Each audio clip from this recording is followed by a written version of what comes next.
বিসমিল্লাহির রহমানির রহিম। নীলনদ। আজকে আলোচ্য বিষয় নীলনদ। পৃথিবীর দীর্ঘতম নদী নীলনদ। এটি আফ্রিকা মহাদেশে অবস্থিত। এটির দৈর্ঘ্য ৬,৮৫৩ কিলোমিটার বা ৪,২৫৮ মাইল। প্রস্থ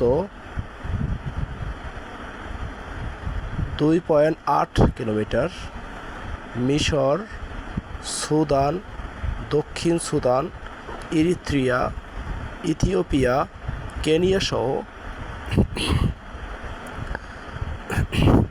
মোট 11টি দেশের মধ্য দিয়ে নীলনদ প্রবাহিত হয়েছে। নীলনদের উৎপত্তিস্থল হল ভিক্টোরিয়া হ্রদ এবং ভূমধ্যসাগরে পতিত হয়েছে।